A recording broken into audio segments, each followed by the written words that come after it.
Hello. Today I'm going to talk to you about space travel, and I'm going to try to convince you that space travel should continue to be developed because it advances science, inspires innovation, and helps humanity prepare for the future. And, space travel used to seem impossible, but now humans are planning longer missions, private space travel, and there's even talk of manned missions to Mars, with timelines like 2050 being thrown out there by companies such as SpaceX, and NASA is even talking about that. But there are a few problems, obviously, with space travel, and I'd like to address them and then get into some causes and solutions. One of the main issues is the extreme high cost of space travel. Another is safety risks associated with space travel. And the last main issue are space debris and responsibility from different nations and institutions, such as SpaceX, as an example. With cost, missions usually cost billions and billions of dollars, and unless that's funded by a private company, in the case of NASA, that's taxpayer dollars, and NASA has a very limited budget. So that's quite an issue. According to NASA value of NASA from 2026, space spending creates jobs, businesses, and economic benefits, which is all a plus side, but that all comes from that huge cost of billions and billions of dollars, and people start to question the value of spending all of that money in space. And another problem that certainly doesn't help people questioning the value of space travel is safety. Space is the most hostile environment known to man. Radiation, isolation, no gravity, and equipment failures that can lead to complete mission shutdowns are very, very prevalent issues when it comes to space travel.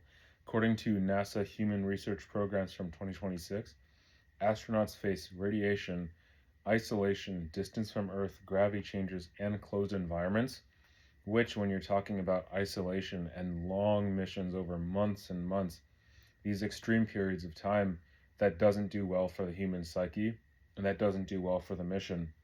And that makes long missions, like missions on the International Space Station, extremely risky. And the last main issue is space debris. Because of the extreme amount of satellites and just space junk and orbital infrastructure that's around Earth, it's called LEO, in low Earth orbit. There's so much up there that it's very, very cluttered, and it's very hard to navigate that. According to the ESA, the European Space Agency, from 2025, debris keeps growing even without new launches. Because as the debris accumulates, it starts to break down and cause more debris, which can damage spacecraft. And these usually consist of older satellites and rocket parts from a few years ago.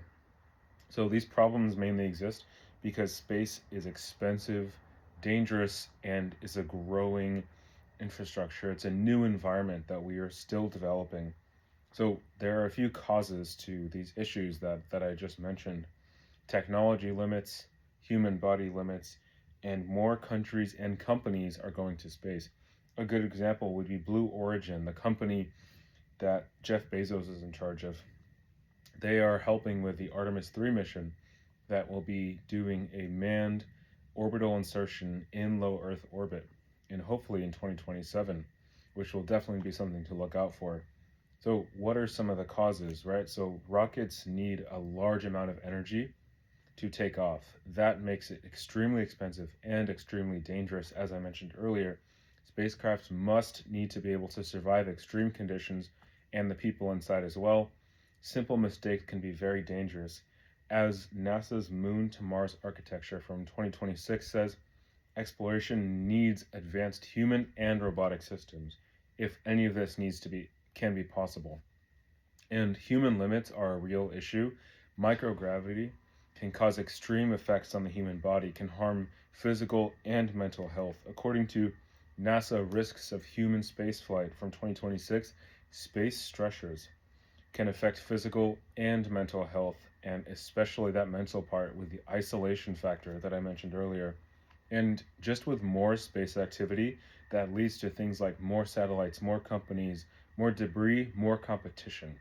Physical competition in the space as an environment, and business competition between countries and companies, institutions. And according to the ESA's Environment Report 2025, debris and orbital crowding are long-term risks, and those risks will not go away. They will only continue to get worse. So since space travel has some very, very real risks to it, but not really major benefits, the solution isn't to stop it, but the solution is to make it safer and more responsible so we can accrue more of those benefits.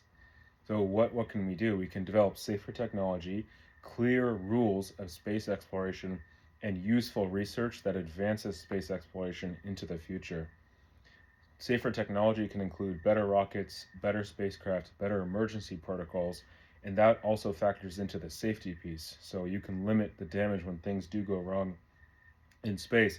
We can have better rules to manage debris. You can restrict private companies from basically having free reign of space. You can protect astronauts and the environment. Again, back to that safety piece, which is very important.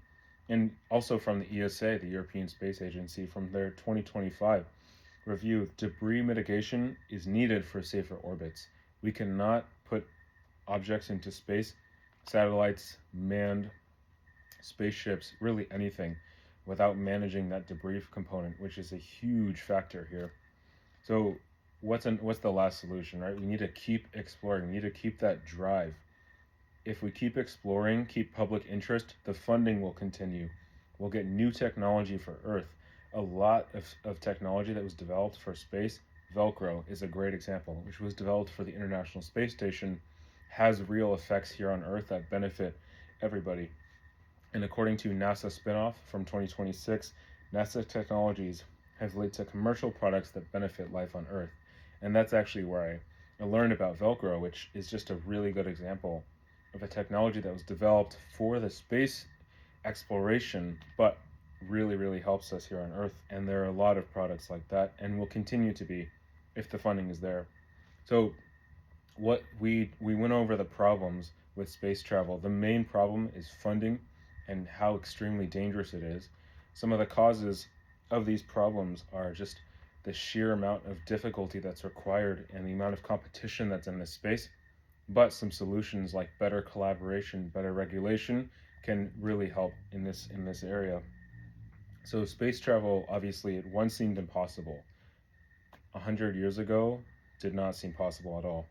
But nowadays, the challenge is making it safer, smarter, and more responsible, which we can do if we work together. Thank you.